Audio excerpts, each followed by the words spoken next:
नमस्कार दोस्तों, स्वागत है आपका हमारे चैनल द शास्त्र ज्ञान में। अगर आप अपने जीवन में कुछ नया सीखना चाहते हैं तो हमारे चैनल को सब्सक्राइब करें। नमस्कार दोस्तों, जय श्री राम, जय बागेश्वर धाम सरकार। दोस्तों, अपने घर के मंदिर में पूजा तो सभी लोग करते होंगे, लेकिन बहुत से लोग दीपक के इन नियमों को नहीं जानते होंगे। दीपक को आप भगवान का नाम लेकर जलाते हैं। कहीं वो दीपक कुछ गलत संकेत तो नहीं दे रहा है? आपके दीपक की बाती पूरी जल जाती है या फिर उसमें घी और आधी जली बाती बच जाती है? और कहीं आपके दीपक की बाती पर फूल तो नहीं बनता है? और दीपक की बाती पर फूल बन जाने का क्या मतलब होता है? तो क्या आप जानते हैं कि दीपक की बाती का पूरा जल जाना और बढ़ जाना क्या संकेत देता है? कहीं आपके जीवन की परेशानियों की वजह आपके जलाए दीपक से तो नहीं जुड़ी है? आप पहले से जले हुए दीपक में तो बाती नहीं जलाते हैं। और दोस्तों, क्या आप भी बार बार एक ही दीपक में तो बाती नहीं जलाते हैं? अगर आप भी ये गलतियां करते हैं तो आपको जानकर हैरानी होगी कि अपने पूजा के मंदिर में दीपक जलाते समय ये गलतियां कर दी तो इसके परिणाम हमें भुगतने ही होंगे। दीपक की बाती का पूरा जल जाना भी अलग अलग संकेत देता है, जो हमारे लिए जानना बहुत जरूरी है। तो इन्हीं सब बातों को जानने के लिए वीडियो में आखिर तक हमारे साथ बने रहिए। स्वागत है आपका एक बार फिर से हमारे चैनल द वास्तुशास्त्र पर। आगे बढ़ने से पहले वीडियो को लाइक जरूर कर दे, जिससे कि श्री बागेश्वर बालाजी धाम की कृपा सदैव बनी रहे। तो दोस्तों, चलिए जानते हैं दीपक के रहस्य और संकेतों के बारे में। दोस्तों, अगर आप दीपक जलाते हैं तो दीपक एकदम से ज्यादा जलने लगता है, या दीपक बुझ जाता है, या पूरा जल जाता है और उसमें फूल बन जाता है, तो इनके अलग अलग नकारात्मक और सकारात्मक परिणाम होते हैं। तो सबसे पहले यह जान लेते हैं कि अगर हमारे दीपक में फूल बन रहा है तो इसका सीधा मतलब क्या होता है। दोस्तों, दीपक में फूल बनना मतलब भगवान ने हमारी प्रार्थना स्वीकार कर ली है और हमारी पूजा से प्रसन्न है, इसका संकेत दिया। बाती में बने हुए फूल के माध्यम से देते हैं। दोस्तों, अगर आपके घर में दिव्य शक्तियां मौजूद हैं और आपके साथ साथ वह भी ईश्वर की पूजा में अपना ध्यान लगाती है, तो आपके दीपक की बाती में एक से ज्यादा फूल बनते हैं और कभी कभी तो साक्षात देवी देवता का रूप भी दिखने लगता है। अगर आपके दीपक में फूल बन रहा है तो आप सच में भाग्यशाली हैं। और इसी के साथ दीपक जलाने के कुछ खास नियम भी आपको जरूर पता होना चाहिए। तो चलिए बात करते हैं कुछ नियमों की। तो दोस्तों, अगर आप भी पहले से जले हुए दीपक में ज्योति लगाते हैं या पहले से जले हुए दीपक में बाती उसी में रखकर जला देते हैं, तो ऐसा करने से भगवान आपसे प्रसन्न होने की बजाय आपसे नाराज हो जाते हैं और आपको बहुत भयानक परिणाम देखने को मिल सकते हैं। इससे आपके बनते हुए काम बिगड़ने लगते हैं और आपकी तिजोरी का धन खर्च होने लगता है और आपके धन आने के सारे रास्ते भी बंद हो जाते हैं। तो आप हमेशा यह ध्यान रखें कि जब भी आप दीपक जलाएं, आप हमेशा साफ सुथरे दीपक का इस्तेमाल करें। इसी के साथ कुछ लोगों की आदत होती है कि वह हर थोड़े दिन बाद अपने दीपक को बदल देते हैं। तो इस प्रकार गुरु जी का कहना है कि अगर आप जिस दीपक में पूजा करते हैं तो आपको उस दीपक को बदलना नहीं चाहिए, क्योंकि बार बार भगवान के सामने उसी दीपक में ज्योति लगती है तो वह दीपक सिद्ध हो जाता है और उसमें सभी देवी देवताओं की शक्ति भी आ जाती है।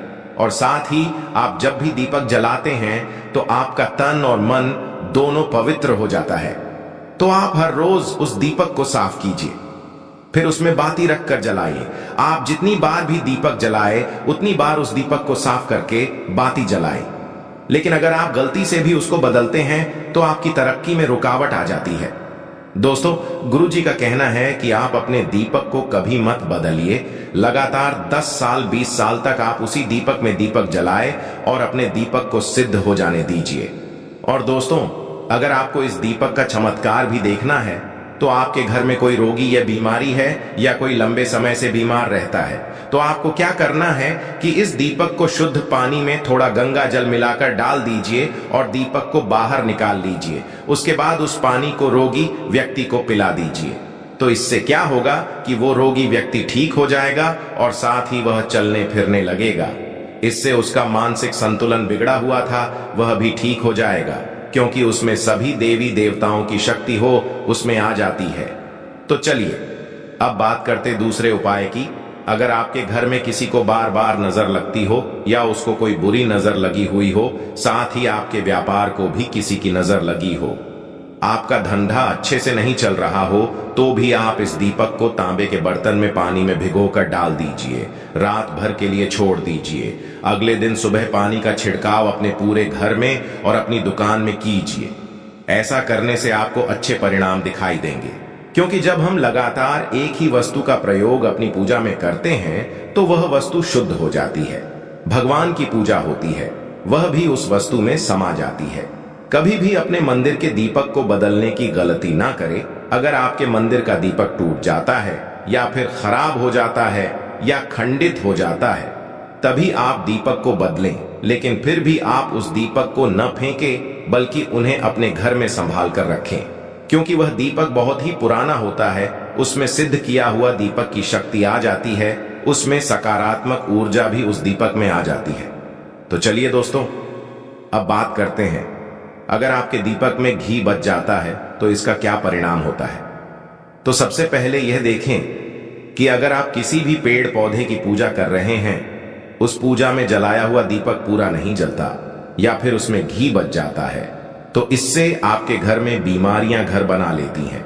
ये बीमारी के संकेत होते हैं और ये बीमारी कभी भी आपका पीछा नहीं छोड़ेगी। जब भी आप किसी भी पेड़ पौधे या मंदिर के बाहर किसी भी जगह पूजा करें, तो ये ध्यान रखें कि आपकी बाती पूरी जले और उसमें घी ना बचे, क्योंकि आपकी अच्छी सेहत के लिए बहुत ही ज्यादा प्रभाव डालती है।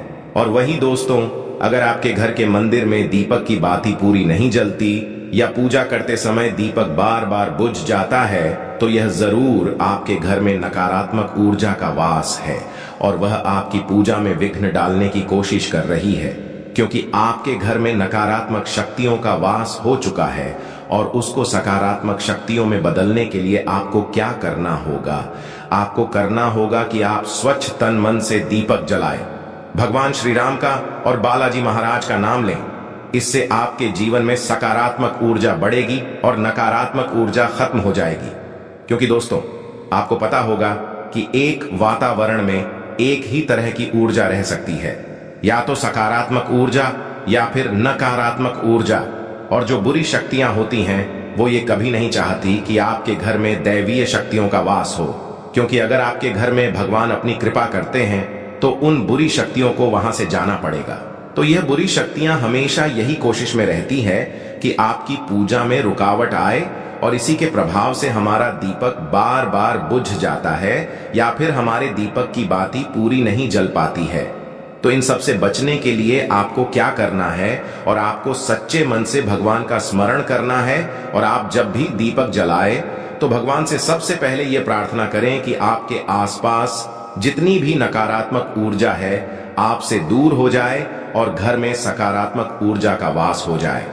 दोस्तों, अगर पूजा पाठ करने के बाद भी बार बार अगर आपका दीपक जलता बुझता है और ये लक्षण बार बार दिखाई देते हैं, तो आप एक उपाय और भी कर सकते हैं, गंगा जल का। क्योंकि गंगा जल को सबसे पवित्र माना गया है। तो आपको करना क्या है कि गंगा जल से घेरा बना लेना है और उस घेरे में दीपक को रखें, क्योंकि दोस्तों गंगा जल बहुत ही पवित्र माना गया है। महादेव का वरदान भी गंगा जल को मिला हुआ है। तो गंगा जल में सबसे पहले कोई भी बुरी शक्ति प्रवेश नहीं कर सकती है, इसलिए कभी भी गंगा जल खराब नहीं होता है और गंगा जल हर तरह की ऊर्जा को सकारात्मक ऊर्जा में बदल देता है। अगर आप गंगा जल से बने हुए घेरे में दीपक को रखेंगे तो यह आपकी पूजा में किसी भी प्रकार की नकारात्मक शक्ति को नहीं आने देगा और साथ ही कोई भी नकारात्मक ऊर्जा दीपक को परेशान नहीं करेगी। तो दोस्तों, आज के वीडियो में बस इतना ही। वीडियो आपको कैसी लगी कमेंट बॉक्स में जरूर बताइएगा और साथ ही अपने दोस्तों रिश्तेदारों के साथ वीडियो को शेयर करना ना भूलें, ताकि वे भी जान सकें, पहचान सके और वे भी अपने दीपक के लक्षण के बारे में, संकेतों के बारे में जान सके। तो दोस्तों, कमेंट में जय श्री राम जरूर लिख दीजिएगा।